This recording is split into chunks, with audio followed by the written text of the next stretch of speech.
I am Andrew Bustamante, a former covert CIA intelligence officer, and founder of the Everyday Espionage training platform. Ask me anything. I share the truth about espionage.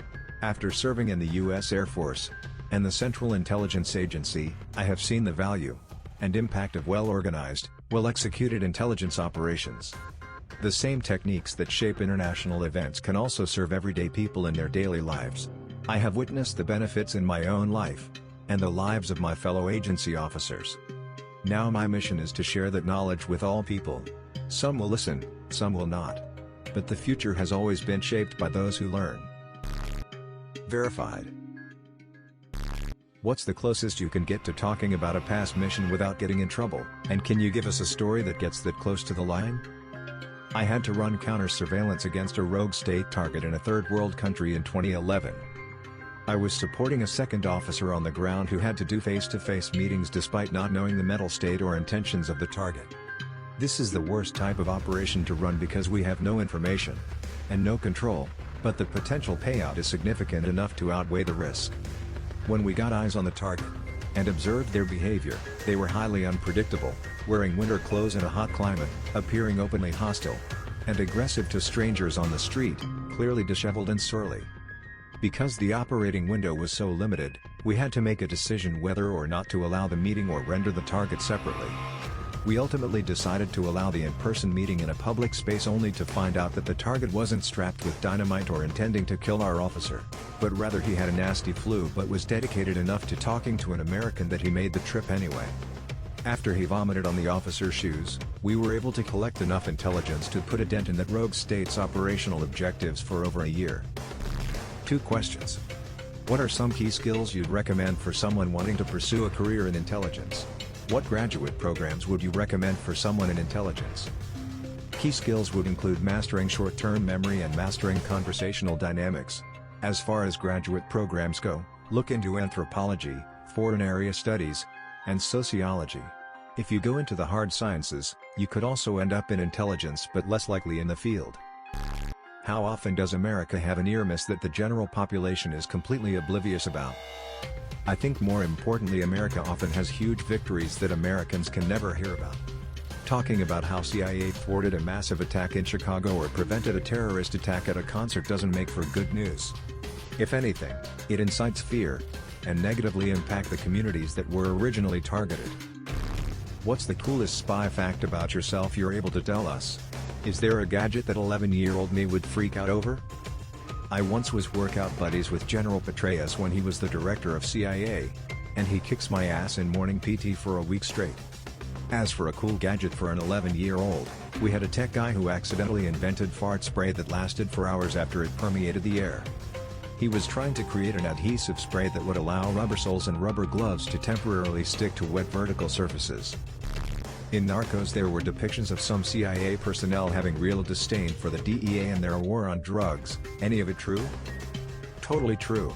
CIA is like the oldest child in a family. They believe they are the best, doing the most important work, and worthy of the most attention. And the funny thing is, CIA even has their own counter-narcotics element to do DEA's job better than they do it.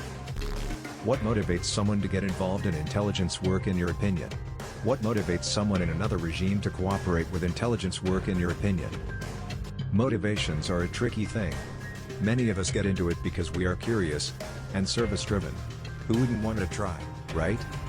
But for those who ultimately sell the secrets of their own county to an enemy, that is a much darker world of manipulation and deceit.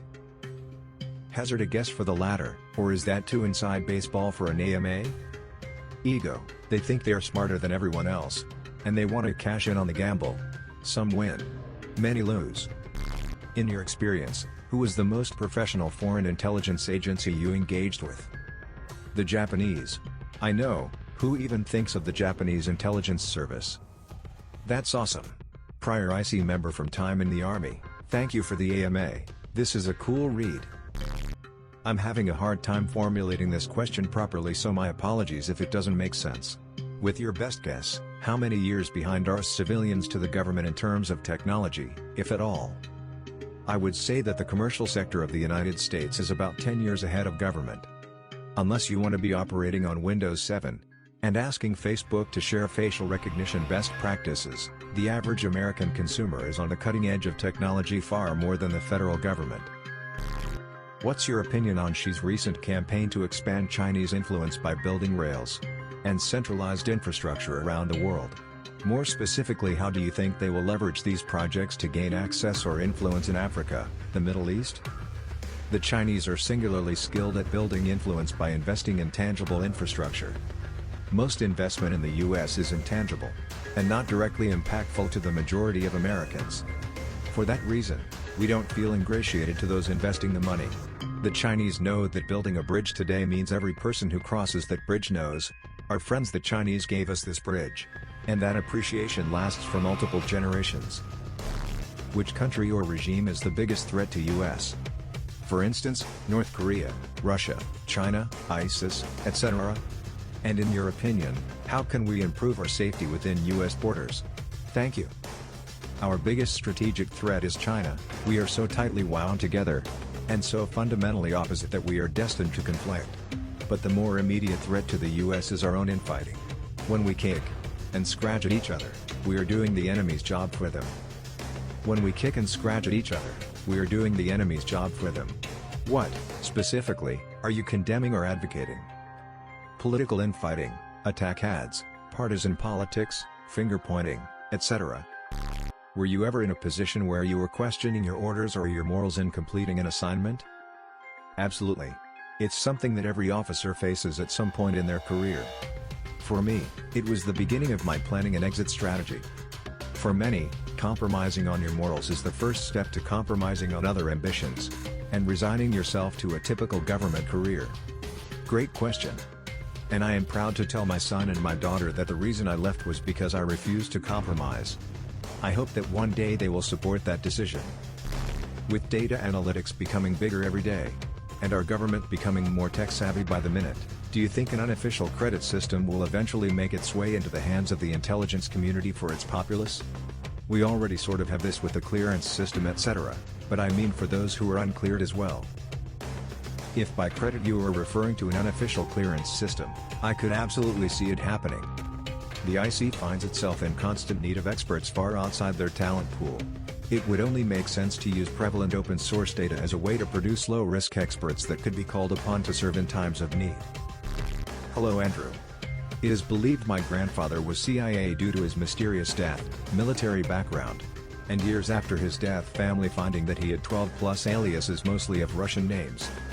The official story is that my grandmother shot and killed him and then took her life, but my dad and uncles remember two men coming and putting the boys in their room and taking my grandparents into their room where they heard shots being fired. This happened in 64 to 65 during the Cold War. My uncle went back to where this happened and spoke to the sheriff who handled the case. He said he remembered it but wasn't able to speak about it. I guess my question is there any way to find out a more concrete answer on what happened? My grandmother is Japanese, and her living family in Japan are full of shame due to the official story being suicide, and I know my dad and uncles would sleep better at night knowing what happened to their parents. Thank you. Wow. I know just enough about Japanese culture to know how heavy this must sit with your family. Unfortunately, I do not have an answer for you.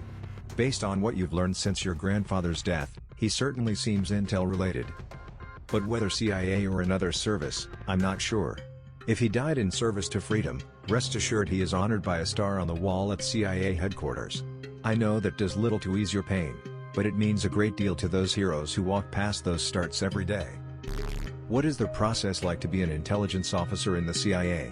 Do you just go on USA jobs and hope for the best? Or is there a certain amount of paying your dues, so to speak, before you work your way into the job? The good news is that there is no ladder, it need to pay dues. You actually can apply formally, or even at a job fair, as funny as that seems. But the process really starts when you get identified as a viable candidate, that is when the psych evals and test scenarios start. Hope is always helpful though. What made you do an AMA? I had a number of people attend my lectures or meet me in person who recommended AMA. I am still a social media noob, but I figured it was as good a time as any to learn a new skill and put myself out there. Hello Andrew. What are some clandestine skills that you can share, that you utilize now in your daily life? Any misconceptions ordinary people have regarding the CIA? Thanks for the AMA. I use indirect influence in my professional networking all the time. I also use quite a lot of conversational engineering when I am prepping for a negotiation. While these are all clandestine skills taught to us at the farm, they are also skills that are openly documented in the commercial and entrepreneurial space. What questions should we be asking as Americans that don't get asked enough? First, why would someone ever leave CIA once they've been accepted and gone through the training? Second, is a government career as promising today as it was 20 years ago? Third, what kind of food do they serve in CIA's cafeteria? Debunking myths. What do you say to new possible recruits who turn down the agency because they don't want to be tortured or disapprove of joining a team that does? And how does one exit the CIA alive? The CIA is actually struggling to attract the most talented of the current generation for exactly a reason you know. And they have been suffering from significant voluntary attrition recently as existing officers realize they have more value and can have more impact on the outside. Leaving the agency alive is not that hard, but building a life after you leave is quite a bit more challenging. You don't really get to list your references, job duties, or detail your skill sets in a resume. What's your perspective on Russia's activities in eastern Ukraine? What are your thoughts on Russian efforts to build a military base in Venezuela after Venezuela defaulted on debt to Russia? Russia is playing a strong, long-term strategic game. And they are playing it well. While we call politics a gentleman's game, winning always requires risk. I think Russia knows that it can step on toes today, and the world will forget in a few weeks. But by then, their position is stronger for the long run. What was the hardest part about starting an espionage career? Is there nearly so much cloak and dagger as Hollywood shows? The hardest part is lying to everybody. It gets hard to lie, so you eventually just start cutting off relationships. You get very lonely, then surround yourself only with your peers, which is inherently risky for other reasons. There is a lot of cloak and dagger, but it's much less dramatic than TV portrays. How realistic is the newest Jack Ryan series? Also, any tips, how did you get into the line? And what was your cover when people asked what you did, if you can say? The new Jack Ryan series is quite realistic. I got into the line by dreaming about being a hippie but always thinking pragmatically. I cannot disclose my previous cover identity, but I did have a friend who took on a cover legend as a professional printer maintenance woman. Nobody asked her more than one question at a dinner party. She was a genius. What do you think is the biggest threat to American national security in the coming years? Russia, climate change, Iran, North Korea, or something else? Blockchain technology. No joke? Super powerful stuff, and the first one to figure out how to hack it, manipulate it, or bring it down wins. The most important question: is the P-tape real? As real as Area 51. Thanks for watching till the end.